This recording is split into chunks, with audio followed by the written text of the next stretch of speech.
안녕하세요.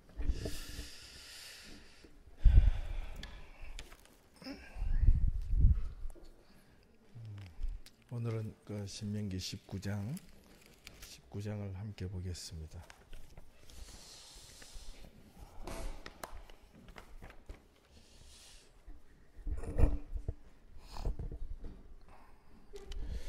(19장) 1절에서 13절까지 21절까지 있는데요. 같이 읽을까요? 그냥 많지 않으니까 두 절씩 나누어서 읽고요. 마지막 21절은 같이 한번 읽겠습니다. 신명기 19장 1절에서 21절 우리 두 절씩 읽겠습니다. 제가 먼저 1절부터 읽겠습니다. 내 하나님 여호와께서 이 여러 민족을 멸절하시고 내 하나님 여호와께서 그 땅을 내게 주심으로 내가 그것을 받고 그것들의 성읍과 가옥에 거주할 때에 내 하나님 여호와께서 내게 기업으로 주신 땅 가운데서 새 성읍을 너를 위하여 구별하고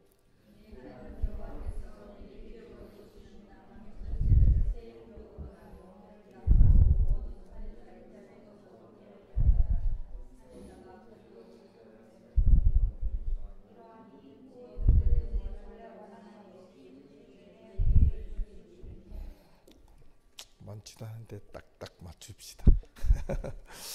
가령 사람이 그 이웃과 함께 벌목하러 살림에 들어가서 손에 도끼를 들고 벌목하려고 찍을 때에 도끼가 자루에 빠져서 그의 이웃을 맞춰 그를 죽게 함과 같은 것이라. 이런 사람은 그 성읍 중 하나로 도피하여 생명을 보존할 것이니라. 그 사람이 그에게 본래 원한이 없으니 죽이기에 합당하지 아니하나 두렵건대 그 피를 보복하는 자의 마음이 복수심에 불타서 살인자를 뒤쫓는데 그 가는 길이 멀면 그를 따라 잡아 죽일까 하노라.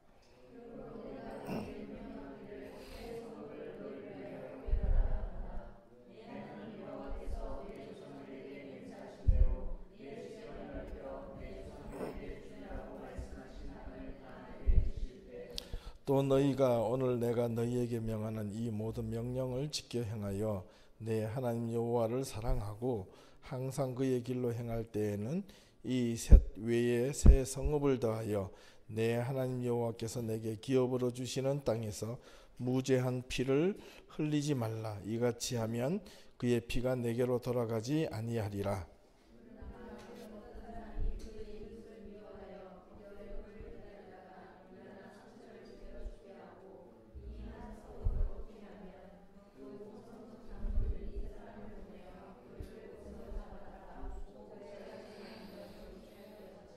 내 눈이 그를 긍휼히 여기지 말고 무죄한 피를 흘린 죄를 이스라엘에서 제하라. 그리하면 내게 복이 있으리라. 내 하나님 여호와께서 내게 주어 차지하게 하시는 땅 곧 내 소유가 된 기업의 땅에서 조상이 정한 내 이웃의 경계표를 옮기지 말지니라.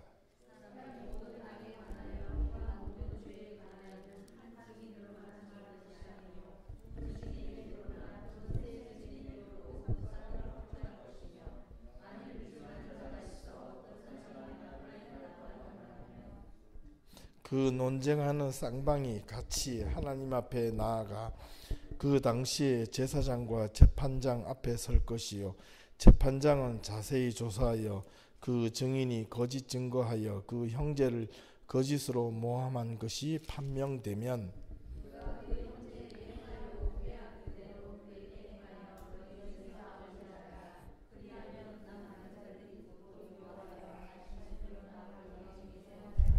같이 하겠습니다.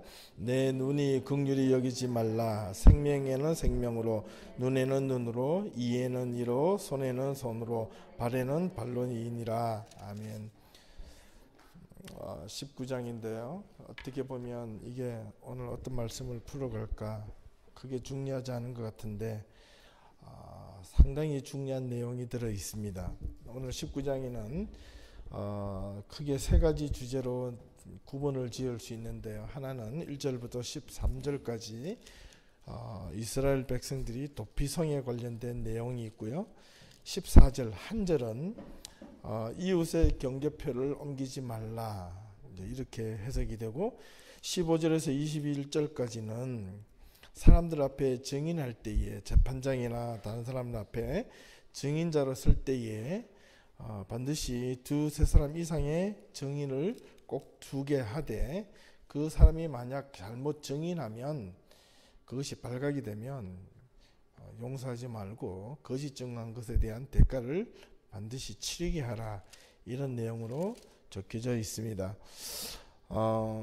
14절에서 21절까지를 먼저 잠깐 보겠습니다. 앞절이 중요하니까 14절에 보면 이웃의 경계표를 옮기지 말라 이렇게 되어 있습니다. 이 말은 이스라엘 백성들은 이 경계표라는 것은 하얀 돌 같은 겁니다. 이렇게 분배해 놓은 땅을요, 이게 경계석 마지막 표시 같은 거를 이렇게 말뚝을 박아 놓은 것처럼 있는데 그것을 몰래 내가 땅을 좀 더 차지하겠다고 빼서 다른 옆에 이웃에게 있는 땅 쪽으로 조금씩 옮겨서 이렇게 해놓지 말라는 그런 뜻입니다. 예, 이거는 좀 쉽게 이렇게 넘어가면 큰 어려움이 없을 것 같고요. 왜 그렇게 하지 말아야 했을까요? 정직하라는 겁니다. 예, 양심을 속이지 말라는 거고요. 15절에서 21절까지는 또 중요한 의미를 갖고 있는데 15절을 잠깐 보시면 사람의 모든 악에 관하여 모든 죄에 관하여는 한 증인으로만 정할 것이 아니라 두 증인의 입이로나 또 세 증인의 입으로 그 사건을 확정하라 이렇게 되어 있습니다. 이것이 신약 성경에도 여전히 나타나는데요. 한 사람으로 하지 말라는 이유는 뭐냐면 두 사람이 공모를 할 수 있다는 겁니다. 그래서 두 사람 이상의 증인을 내세우게 되면 이게 사람이 두 사람 이상이 되면 이게 서로가 서로를 견제할 수 있는 그런 심리적 상태가 되는 것 같아요. 그래서 반드시 한 사람을 증인으로 세우지 말고 그 목격자를 꼭 두 사람 이상을 하게 하되 그것이 그 증인이 거짓으로 들통이 나면 그것이 판명이 되면 그렇게 거짓한 자에 대한 대가를 반드시 어떻게 치르기 위해서 너희 중에 그 거짓말에 대한 악을 제하게 하라. 잘못했어요. 용서해 주세요. 이렇게 하지 말라는 겁니다. 양심이 올곧게 하라는 겁니다. 예. 사람들은요, 어떻게 보면 어떤 일을 저지르고 나서 자기가 뭔가 좀 미안하거나 잘못하거나 이렇게 하면 면피용으로 이리저리 막 둘러대는 경우가 많이 있습니다. 예, 뭐 그럴 수도 있죠. 그러나 그것이 자꾸 하다 보면요, 언제부턴가 모르게 그것이 습관화가 되고 합리화가 되면 점점점 그 스케일이 커진다는 겁니다. 그렇지 않나요? 그죠? 작은 것을 조금 이렇게 뭐 이렇게 좀 숨기고 좀 속이고 좀 넘어가고 이렇게 하면 쉽게 이해가 될 수 있고 뭐 그럴 수도 있지 이렇게 넘어가면요, 그것이 괜찮네 이렇게 되는 거예요. 근데 그것이 조금 더 지나고 나면 또 그거와 좀 비슷한 일보다 조금 더 깊거나 좀 더 큰 일이 벌어지면 이제 조금만 하는 것도 괜찮아요. 또 이런 것도 또 해볼까 이런 마음이 생기는 거예요. 혼자 힘으로 안 되니까 어떻게 할까요? 예, 다른 사람들을 끌고 오는 겁니다. 이렇게 한 사람을 들고 와서 야, 내가 너한테 뭐 좀 줄 테니까 내가 이러지 않았다라고 좀 이야기해줘. 해달라는 거죠. 예. 여러분들 꼭 앞으로 뭔가 유대인들 중에서요, 여러분들 그런 책이 있는데 한번 읽어보시면 참 좋을 것 같은데, 율법대로 1년 동안 살았던 유대인이 있었습니다. 율법 그대로. 그 책이 나와 있는데 한번 읽어보셨나요? 진짜 뭐 유대인이 율법 있는 그도 하나도 어김없이 다 살아봤어요. 1년인가 2년 동안 살아가서 그걸 책으로 나온 책이 있는데 너무 힘들더라는 겁니다. 그러나 그 결과가 또 너무너무 재밌는 이야기가 있어서 여러분들한테 한번 소개를 해드리고 싶은 부분이 있습니다. 예, 두 사람 이상을 증인으로 세우면 또 말을 한 사람을 맞추는 것보다 훨씬 어렵습니다. 나중에 한번 보세요. 예. 두세 증인의 입으로 그렇게 세우라는 것은 그것을 있는 그대로 보고 두 사람이 일단 똑같이 그 현장에서 봤잖아요. 그러면 사건이 터지는데 어떤 사람은 정면에서 본 사람과 어떤 사람은 뒤에서 본 사람과 어떤 사람은 옆에서 본 사람과 그 지나가다 슬쩍 본 사람과 그 본 사건에 대해서 그 기승전결이 똑같을까요? 다를까요? 다릅니다. 똑같이 봤는데도 다릅니다. 왜 다를까요? 두 사람 이상이 되면요, 이미 자기가 개인적으로 그걸 보는 이 필터가 있기 때문에 그렇습니다. 차가 이렇게 부닥치면 정면으로 부닥치고 옆으로 부닥쳤는데 뒤에서 보면 가는 차가 잘못하게 느껴질 수도 있고 오는 차가 앞에도 보면 또 오는 차가 잘못할 수도 있고 옆에도 보면 두가 동시에 박았다 이렇게 할 수도 있는 겁니다. 예. 이게 한 사람을 세우는 것은 일방적으로 자기의 편에 서지 못하도록 하게 하는 그런 의도도 있습니다. 그것이 오늘 14절과 15절에서 21절까지의 내용이라면 이제 오늘 중요한 이 이슈를 한번 넘어가겠습니다. 1절에서 13절까지 이 도피성에 관련된 내용인데요. 이 도피성 이렇게 하니까 뭐 도피 맞죠? 이 영어로는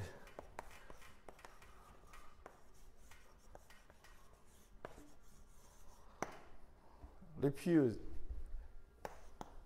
S죠? G인가요? refuge S예요, G예요? 그죠? G죠. 갑자기 피난처 그죠?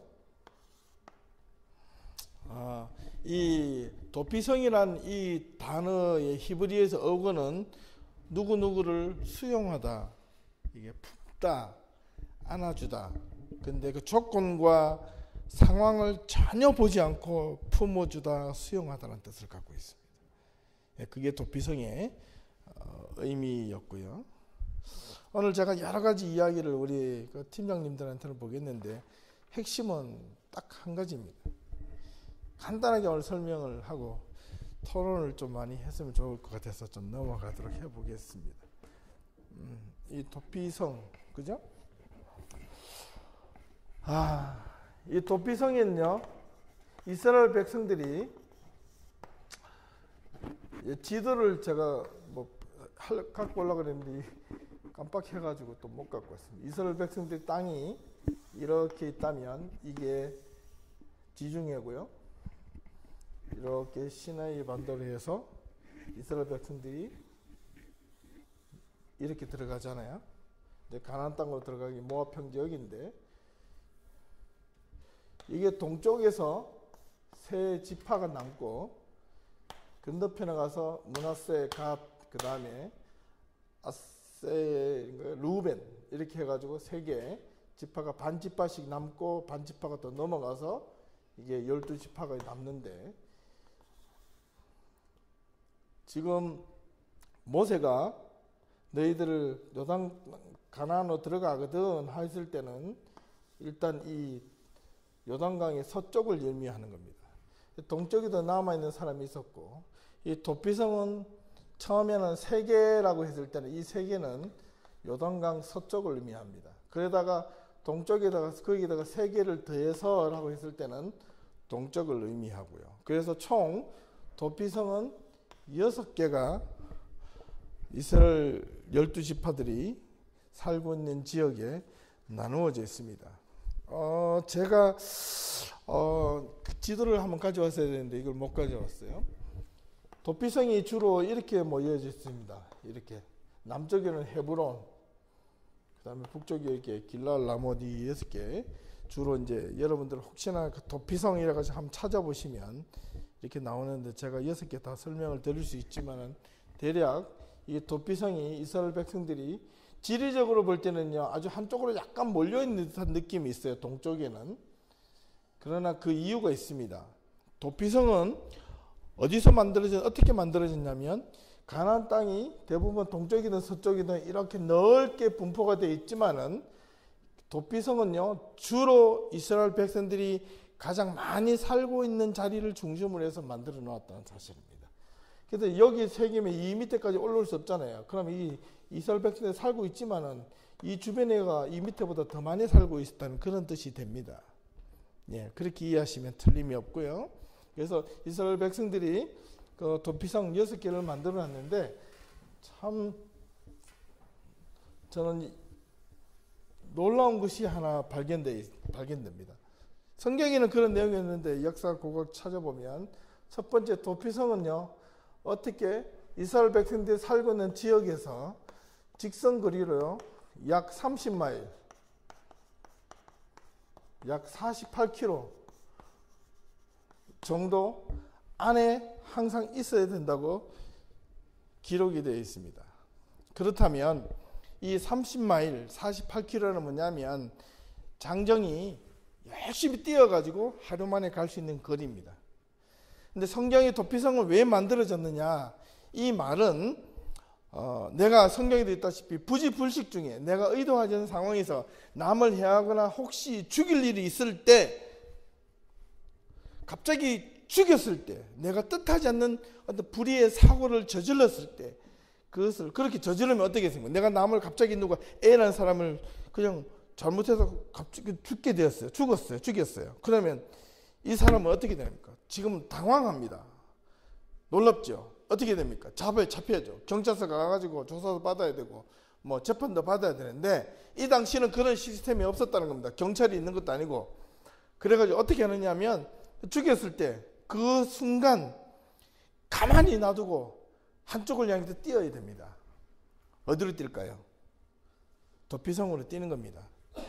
그래서 이 도피성 6개를요 이스라엘 백성들이 12지파인데 6개밖에 안 세웠어요. 그러면 2개당 2지파당 하나라고 볼 수 있는데, 거리가 40마일, 30마일, 48km 근처에 있었다면 대충 몰려 살았다는 것을 우리가 감침적으로 알 수가 있겠죠. 그렇다면 이 도피성은요, 그 자기가 사는 사람들 마을마다 이렇게 도피성이 여기 있으면, 이렇게 마을이 있어요. 이렇게 흩어져 있으면 평균 30마일입니다. 조금 더 멀 수도 있고 가까이 있을 수도 있고 이렇게 흩어져 사는데 여러 길이 있겠지 않겠습니까? 그런데 도피성을 만들고 나서 하나님이 명령을 하시기를, 첫 번째는 뭐냐면 안내판, 도피성으로 달려갈 수 있는 마을에서 크게 표지를 해놔라, 이렇게 돼 있어요. 희한하죠? 표지판을 크게 이래가지고 도피성 이렇게 말뚝을 세워놓으라는 겁니다. 이렇게. 첫 번째 그렇고요. 두 번째는 재밌는 사건은 이 도피성으로 향해서, 마을의 도피성으로 달려갈 수 있는 길을 항상 제일 잘 정비해 놓으라. 완벽하게 만들어 놓으라는 겁니다. 길을 잘 닦아 놓으라. 그 길이 있는지 없는지 풀이 자라고 하지 못하도록 그 도피성까지 달려갈 때에 아무런 불편함이 없도록 그 길을 항상 잘 닦아 놓으라. 두 번째는 길이었습니다. 길을. 무엇을 의미할까요? 내가 의도하지 않는 죽음을, 어떤 사람을 죽였을 때 그 살인자는 두렵습니다. 죄를 지었을 때 아주 고통스럽습니다. 순간적 당황합니다. 근데 만약에 안내판과 표지판과 이 길을 어디로 갈지 모르고 방황한다면 어떻게 되겠습니까? 그 사람이 죽었다는 소식을 들은 가족이나 친척이 이 살인자를 잡으러 와서 해코지하고 보복살인할 수가 있다는 겁니다. 그래서 그것이 완전히 밝혀지기 전까지는 이 사람이 무죄 해서 동네마다 반드시 도피성으로 달려갈 수 있는 가나안 땅에 들어가면 안내판과 길을 도피성을 향하여 제일 잘 닦아놓고 표지를 완벽하게 해놔라. 잘해라. 이게 하나님의 명령이었습니다. 왜 그랬을까요? 왜요?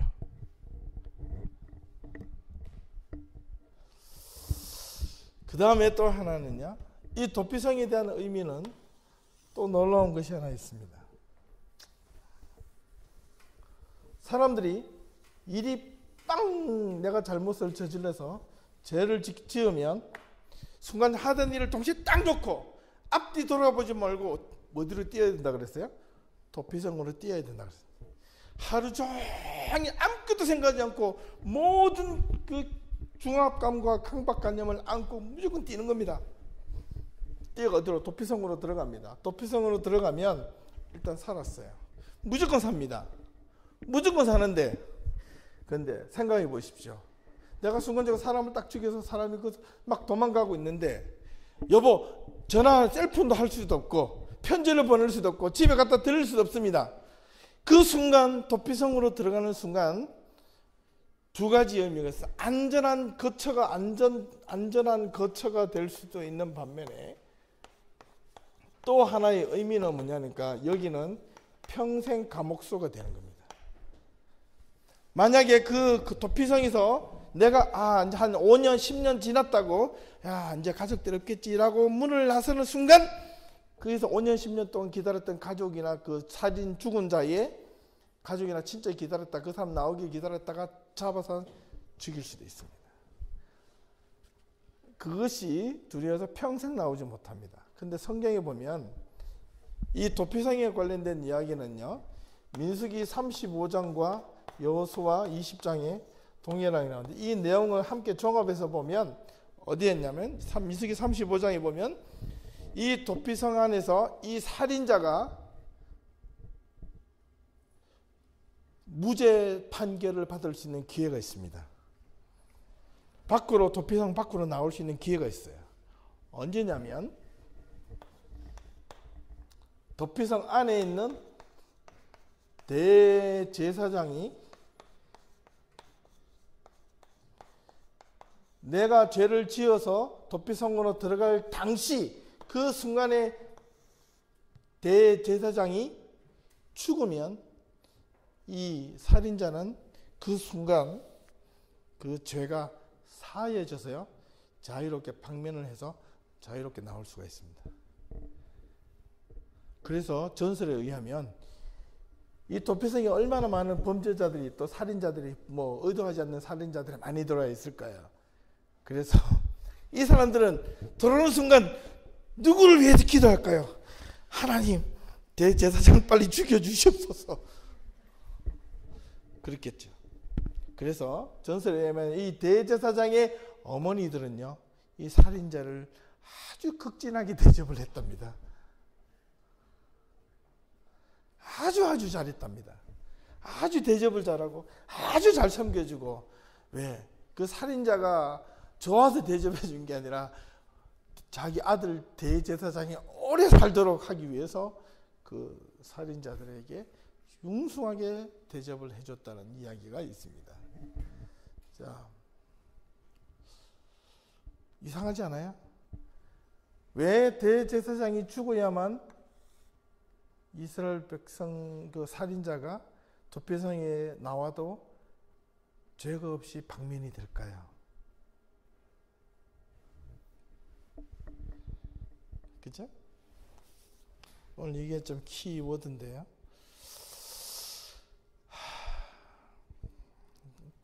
지난해 우리가 제가 오늘 영상을 한 7분짜리를 가져왔는데 보신 분들도 아마 있을 겁니다. 2002년 9월 11일 그러면 생각나는 게 있죠. WTC 월드 트레이드 센터에서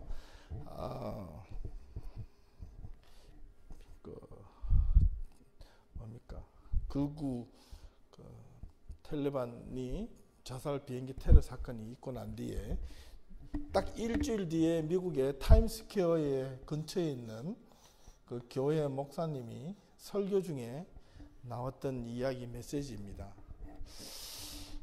잘 한번 불 안 꺼도 돼요. 그냥 한번 잘 한번 보실 수 있기를 바랍니다.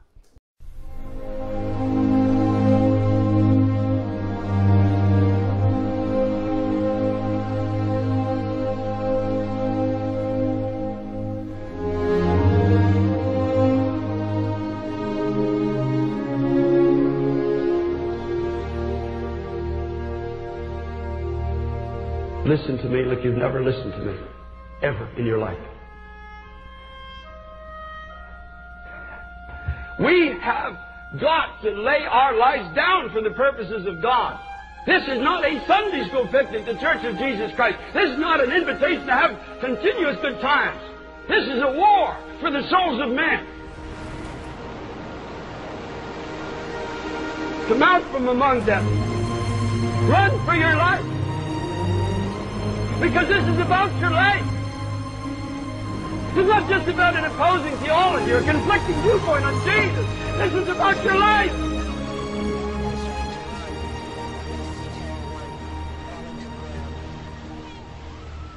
My mind is forever branded with the story that I heard of police officers from the city of New York. As people were fleeing from a crumbling building, there were police officers and firemen and others that were running towards the building saying, "Run for your life," at their own peril. And in some cases, I believe they knew they were going to die, but there was a sense of duty. I was crying out to God. I said, "God, oh Jesus, don't let my sense of duty be less for your kingdom than these beloved firemen and policemen were for those that are perishing in the falling tower." We're living in a generation when truth is falling into the streets. I want to be among those that are not running away from the conflict, but running into the conflict and saying, "Run for your life."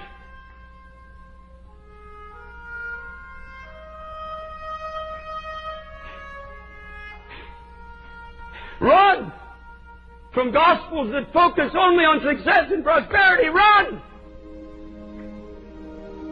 Run from those who use the name of Christ only for personal gain. Run from those that are picking your pocket in the name of Jesus. Run! Run from gospels that only focus on self-improvement. Run!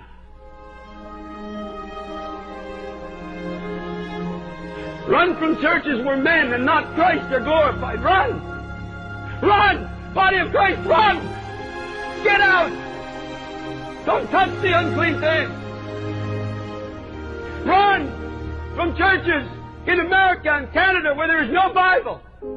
There's no cross in the theology. There's no soul-searching word. There's no repentance from sin. There's no mention of the blood of Jesus. Run! It's unclean. Run! Run from churches where you're comfortable in your sins. If you come into the house of God and you've got sin in your life and you're not convicted of it, you're at a table of devils. Run from pulpits that are filled with political men who are using the pulpit of God for a personal political agenda. Run! Run from those who preach division between races and cultures. Run! Run! Get out! Turn it off! Get away from it!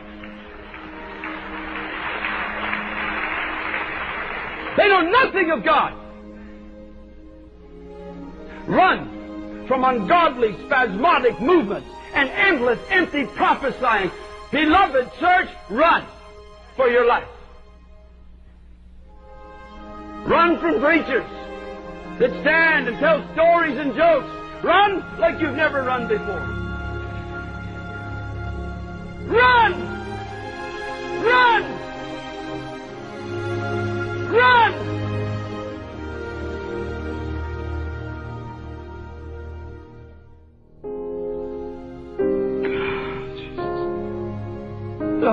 I pray for your church.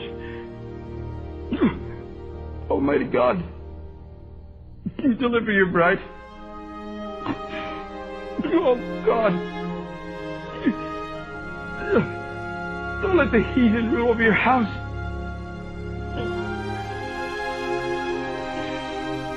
Deliver your church.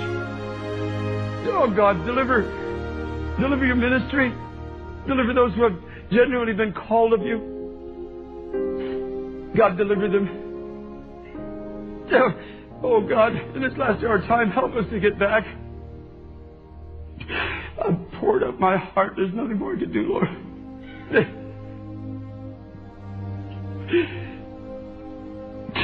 Oh God, you have to go after this apostate church, this generation, Lord, of apostate. You've got to go after them, Lord.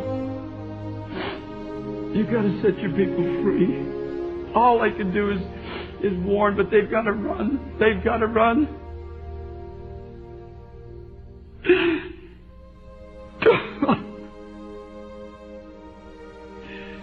Beloved, pray for the church. Pray for the church of Jesus Christ. We repent, Lord, of our longings for prosperity and our longings for comfort. We repent, Lord, of our longings for a life of ease and our desire to put away the cross and put away the blood and put away the word and put away repentance. We repent. We've sinned against you, God, as a church age. We've sinned against you, Lord. We see the judgment on the nation, and we've been blind to the judgment that's in your house. Oh, God.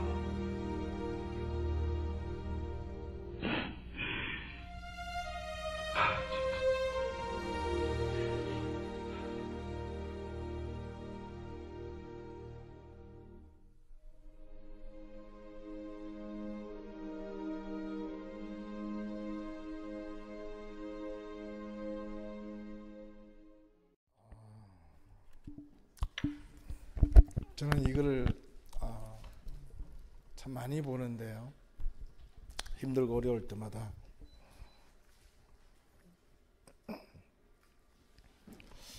종종 봅니다. 우리 예담교회가 예담교회로부터 도망을 가야 될 교회인지 예담교회로 피신해야 될 교회가인지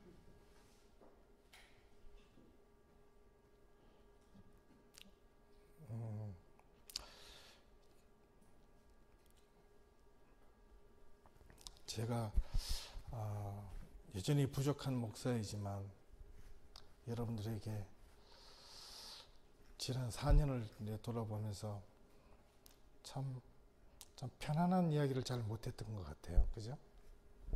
좀 재미있는 이야기, 듣기 좀 좋은, 사람들이 좀 이해하기 쉽고, 성경 말씀을 들으면 좀 웃고, 그런 이야기를 잘 못했던 것 같아요. 근데 저걸 보면서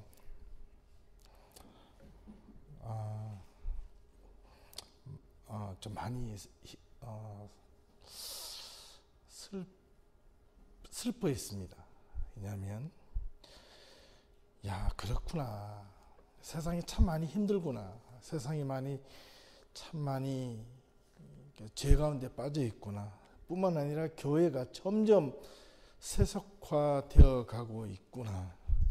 그렇다면 교회가 세상이 점점 죄로 물들고 있을 때, 죄 가운데 빠져 있을 때, 세상이 죄 가운데서 무너져 가고 있을 때, 그곳에서 사는 성도들은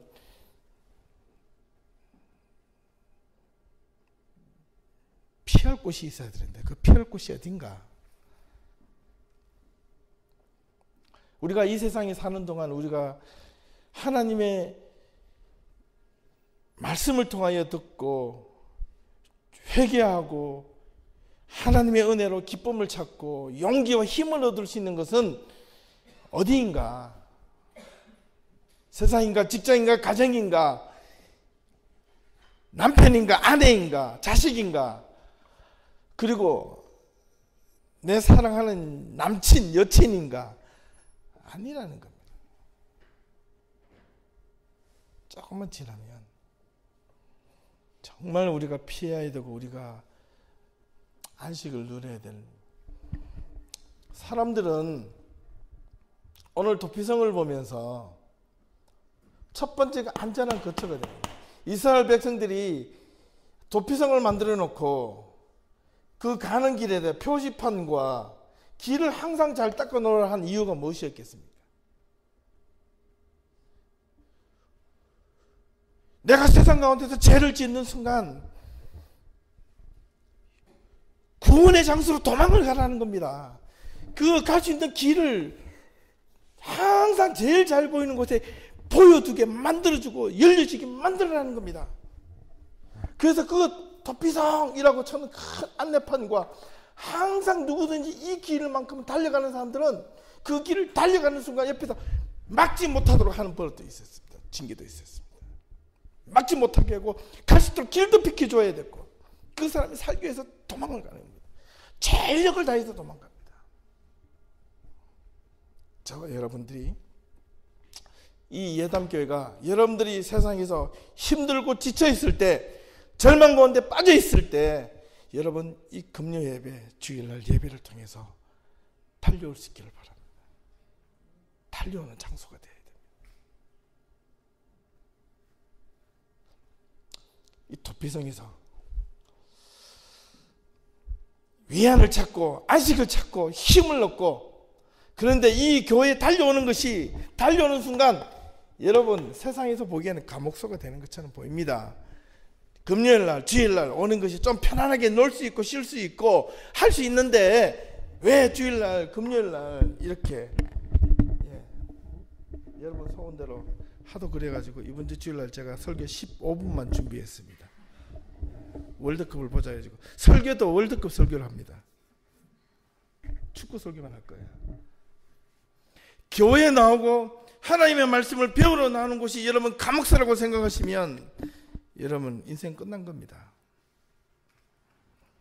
그는 거기를 와도 그 사람은 마음에 평안과 힘도 없고 능력도 아무것도 없습니다.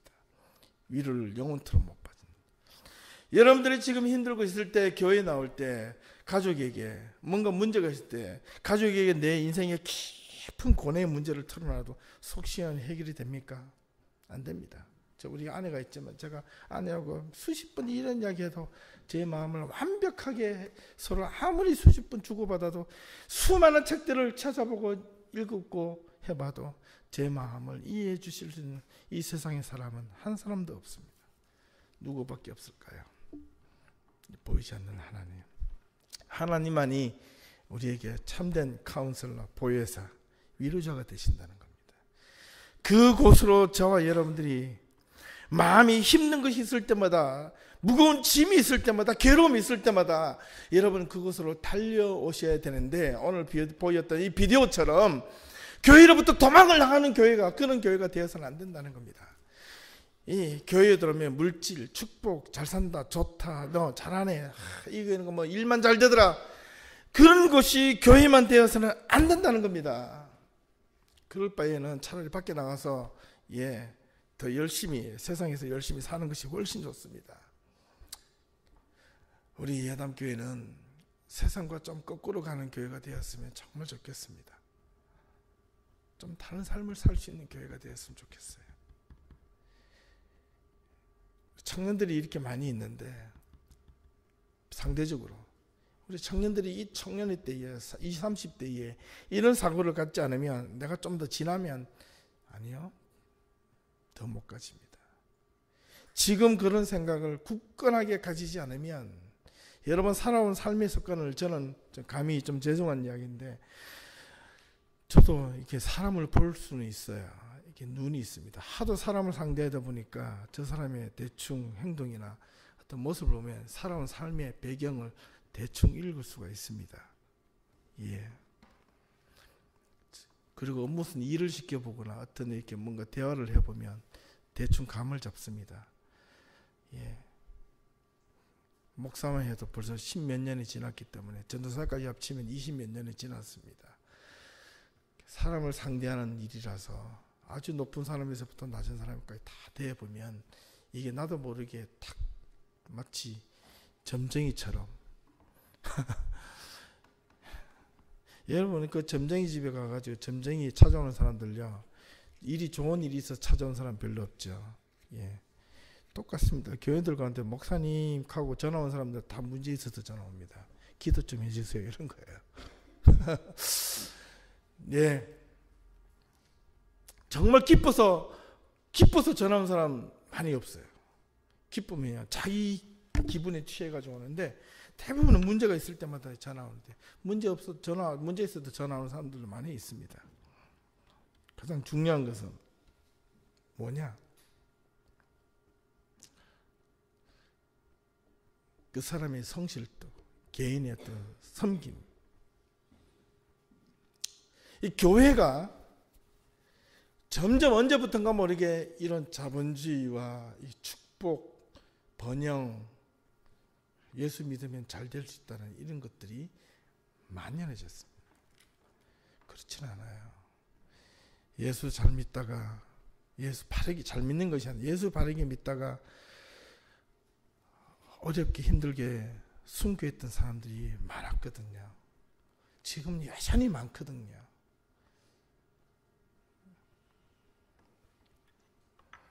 그런데 자기 할 일을 하지 않고 교회만 섬기는 것도 문제입니다. 저는 이 영상을 보여드리면서 여러분들에게 이런 부탁을 드리고 싶습니다. 우리 예담교회 교인들이 세상 사람들이 다 도피성으로 피신하라고 할 때 저와 여러분들은 마치 여기에 무너져 내리는 저 WTC 센터를 향하여 달려가는 정찰관과 소방관이 될 수 있으면 참 좋겠습니다. 한 사람이라도 목숨을 내어 걸고 그곳에 뛰어들어가서 혹시나 그곳에 갇혀 있는 사람을 끄집어낼 그런 믿음의 정말 경찰관, 소방관들이 되었으면 참 좋겠습니다. 그렇게 하려면 어떻게 해야 됩니까? 훈련받아야 됩니다. 그죠? 끊임없는 장기적인 계속해서 훈련을 받아야 됩니다. 똑같은 훈련을 받습니다. 군대에 가면요. 군대 갔다 오신 분 있죠? 군대 가면 늘 똑같은 훈련이 반복됩니다. 계속해서 반복합니다. 왜? 전쟁이 일어나면 딱 한번 써먹기 위해서. 훈련밖에 없습니다. 동일합니다. 우리 크리스천들은 내가 인생에 있어서 얼마나 많은 어려움과 고난과 절망과 시련이 닥칠지도 모르는데 예수 하나 때문에, 예수 한 분을 바라본다는 것 때문에 힘들고 어려울 때마다 저와 여러분들이 어떻게 해야 됩니까? 첫 번째는 이 세상에 만연한 죄가 있을 때 여러분들은 그 순간 갖고 있는 모든 순간을 딱 내려놓고 이거를 우리가 좀 신앙적으로 풀어보면, 그죠? 여러분들이 지금 열심히 세상에 살다가 뭔가 문제가 생기고 뭔가 고난이 있고 문제 어려움이 딱 부닥쳤다면 거기 앉아가지고 가만히 있지 말고 딱 내려놓고 어디로 달려가야 됩니까? 하나님 앞으로 달려가야 됩니다. 그래야 살 수 있습니다. 앉아가지고 주님 이러면 안 돼요. 제일 처음에 마음으로 달려가야 되고 믿음으로 달려가야 되고 그 다음에 노력으로 열심으로 삶으로 실천으로 여러분 달려가야 됩니다. 잊어서는 안 됩니다. 그래야 삽니다. 이 똑같이 이스라엘 백성들은 그 죄가 어찌 됐든 간에 그 죄가 확실히 밝혀지기 전까지는 도망가는 자에게 길을 터주고 안전하게 피할 수 있도록 만들어 주신 것이 바로 저는 오늘 이 시대의 교회라고 생각합니다. 이 교회만이. 그런데 교회 안이 썩어 문드러졌습니다. 보입니다. 큰 교회는 큰 교회대로, 작은 교회는 작은 교회대로 많은 교회들이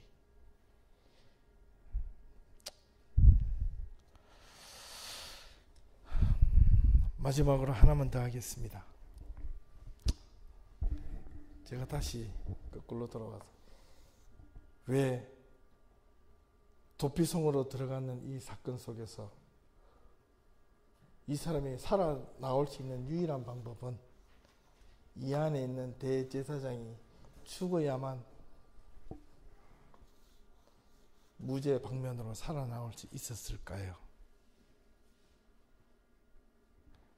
왜 그랬을까요? 이걸 신약 성경과 연관을 해보면 먼저 구약적 관점에서 그 당시 상황에서 말씀을 드리고 두 번째는 신약과 연결해서 말씀을 드릴게요. 첫 번째는 들어가서 대제사장에 제일 먼저 가서 고해야 됩니다. 제가 부지불식중의 죄를 지었습니다 라고 대제사장에게 인정을 받으면 거기서 살 수가 있어요. 그럼 너는 일단 죄인이다 딱 명명을 했습니다. 그러면 이 사람이 죽으면 그 죄를 명령한 사람이 없어지기 때문에 그 죄가 사해지는 겁니다. 그래서 그 사람이 진짜 죄를 지었다 안 지었다, 이 사람이 죽어 없어지면 죄를 명한 사람이 없어지기 때문에 살아나올 수가 있는 겁니다. 두 번째, 신약 성경적으로 의미하면 히브리서 7장 20절에서 보면, 한번 읽어볼까요? 같이. 히브리서 7장 20절.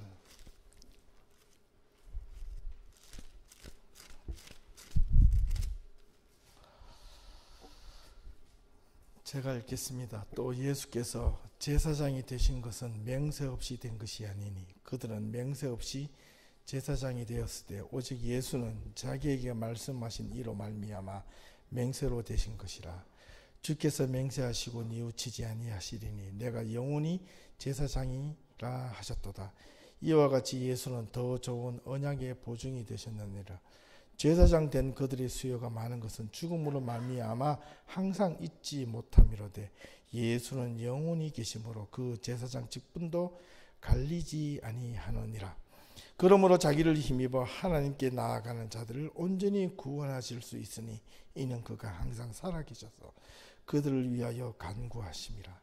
이러한 제사장은 우리에게 합당하니 거룩하기 악이 없고 더러움이 없고 죄인에게서 떠나 계시고 하늘보다 높이 되시니라.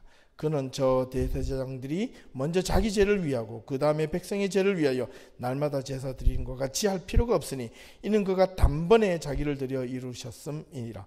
율법은 약점을 가진 사람들을 제사장으로 세웠거니와 율법 후에 하신 맹세의 말씀은 영원히 온전하게 되신 아들을 세우셨느니라. 지금 우리가 하는 말을 요점은 이러한 대제사장이 우리에게 있다는 것이라. 누구일까요? 예수 그리스도. 여러분, 신약시대 예수 그리스도가 대제사장이 되어져서 돌아가심으로 인하여 우리는 죄로부터 자유함을 입었다는 겁니다. 믿으시기 바랍니다. 그렇기 때문에 여전히 우리가 그 죄 가운데 자유함을 입었지만 세상에 살기 때문에 세상에서 여지없이 무너지고 쓰러지고 또 한 번 죄 가운데 빠져 있을 때마다 저와 여러분들이 그 순간 모든 것을 순간적으로 다 내려놓고 하나님 앞으로, 주님 앞으로 달려가셔야 됩니다. 여러분, 거기서 문제를 해결하셔야 됩니다. 그 사이에는 그 어떤 누구도 중보자나 대신 기도해주거나 할 수가 없습니다. 이걸 깨닫지 못하고, 이걸 이해하지 못하고, 이걸 각성되지 못하고, 이걸 가슴으로, 마음으로, 믿음으로 받아들이지 못하면 여러분 이 자리에 아무리 10년, 20년 교회에 앉아 있어도 여러분 신앙은 헛것입니다. 헛믿음이라는 겁니다. 헛신앙이라는 겁니다. 그것이 가슴으로 깊숙하게 뚫고 들어오지 않으면 저와 여러분들의 삶은, 신앙은 아무런 의미가 없다는 겁니다. 여러분 이걸 아셔야 돼요. 어떻게 보면 기독교 신앙은 또 아니면 뭡니다. 제가 보니까. 이해가 됩니까? 아니, 뒷도입니다. 뒷도. 우리 거꾸로 가는 삶이에요. 뭐 아니면 또입니다. 또. 여러분 이 50대 50% 세상에서 볼 수 있는 이 확률을 어디에다 거시겠습니까?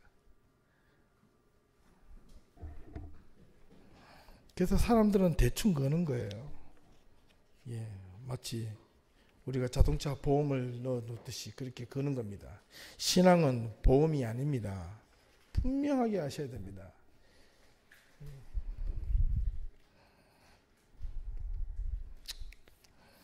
여러분, 삶이 힘들 때마다 영원한 도피처가 되시는 예수님께 우리 모두를 진실되게 맡길 수 있기를 부탁합니다. 진실로 저와 여러분들이 거기에, 오늘 꼭 좀 들었으면 하셨던 분들이 많이 빠져 있네요. 딴 데 신경 쓰지 마시고, 그리고 우리 예담교회가 이 세상의 도피처가 될 수 있도록 저와 여러분들이 정말 좀 열심히 헌신을 다할 수 있기를 주님의 이름으로 부탁합니다. 예담교회가 세상의 도피처가 되어야 됩니다. 싫다고 나가면 여러분 마음대로 하십시오. 여러분, 그래서 제가 여기서 와서 훈련을 시키는 겁니다. 힘들지요? 예. 저한테 와서 우리 청년들 리더 교육 받아본 사람들은 한 번도 재밌네, 이거 쉽네 라고 말하는 사람 단 한 사람도 없었습니다. 여기 웃는 사람도 있는데, 그죠? 예. 힘들고 어렵습니다. 예. 저는 때로는 단호합니다.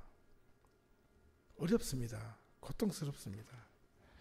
여기 우리 지연이도 앉아 있는데 처음 일기할 때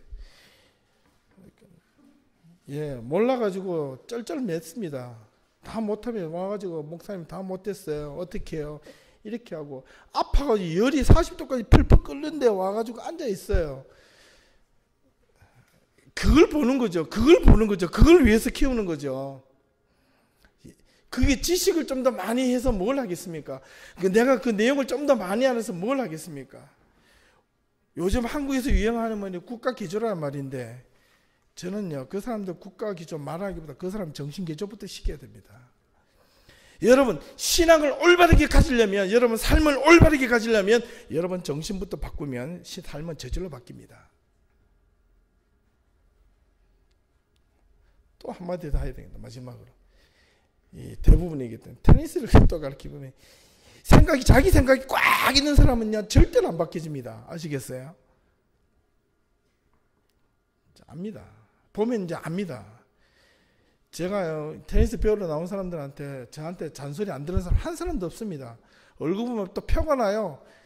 목사님 잔소리 그만하세요. 그런데 계속 합니다. 듣기 싫을 정도로 합니다. 소리 지릅니다. 기분 나빠할 정도로 돌려! 뭐 이렇게. 그러니까 어떤 누구는 그걸 따라 합니다. 말만, 맞다. 빼고, 돌리고. 그런데 그렇게 말이라도 따라 하니까 자기도 모르는 사이에 돌아가는 거예요. 여러분, 한 달 반 만에 제가 보니까 기적입니다. 정말이에요, 여러분. 이거는 제가 농담이 아니고 진짜 기적입니다. 여러분, 운동은 그렇게 좋아하면서 배우면서 하나님의 말씀을 그렇게 한번 집중하고 배우면요, 여러분 생각 정신이 개조가 됩니다. 삶이 바뀌어집니다. 왜 안 바뀌어지겠습니까? 왜 삶이 안 바뀌어요? 내가 나태하고 내가 관심이 딴 데 가 있기 때문에 그런 겁니다. 우리 신앙도 딴 데 가 있기 때문에 그런 겁니다. 하나님을 온전하게 바라보면, 믿음의 눈으로 보면 믿음의 눈이 열립니다. 왜 안 열릴까요? 못 열리기 때문에 아닙니다. 내 생각이 딴 데 가 있기 때문에 안 열리는 겁니다. 여기에 집중을 하지 않고 딴 데가 있으면요, 여기 앉아 있어도 이것이 글씨가 안 보이는 겁니다. 생각이 안 보이는 거예요. 부탁을 드립니다. 우리 예담교회가 하나님이 기뻐하시는 신앙과 믿음과 구원의 도표성이 될 수 있기를 바랍니다. 기도하십시다. 하나님, 감사합니다. 예담교회를 지켜주셔서 감사합니다. 뿐만 아니라 세상의 수많은 교회들을 하나님의 교회로 지켜주셔서 감사합니다. 하나님, 부탁합니다. 간구합니다. 우리가 앞서서 찬양을 드렸던 것처럼 내가 기도하는 것보다 더 많은 것을 응답하시고 들으시는 하나님,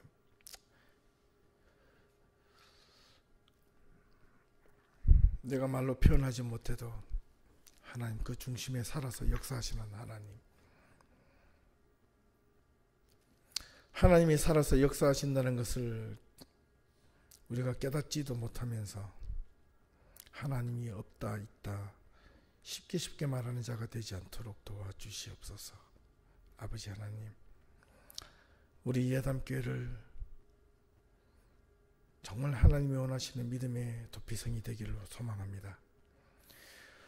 세상에 수많은 죄를 지어서 방황하며 이리저리 갈 곳 몰라 헤맬 때 예담교회를 들어와서 믿음을 찾고 신앙을 찾고 삶을 찾고 삶의 방향을 찾는 믿음과 구원의 도피성이 될 수 있기를 소망합니다.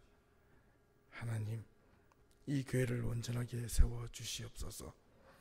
하나님의 구원의 도피성이 되어서 언제든지 이곳을 드나드는데 하나님 부족하지 않도록 도와주시고, 이곳에 들어와서 끊임없이 열심히 더욱더 하나님 최선을 다해서 말씀을 배우고 힘을 다해서 노력하고 열심을 다해서 하나님 우리가 가지고 있는 죄된 마음과 쓰라린 마음들을 다 내려놓고 하나님이 주시는 산 소망, 이 세상을 넉넉히 이기는 소망, 믿음과 신앙을 저희들에게 허락하여 주시옵소서. 주님, 우리 교회를 온전하게 세워주실 줄 믿습니다. 세상의 물질 때문에 하나님 예담교회가 힘들지 않도록 지켜주시옵소서.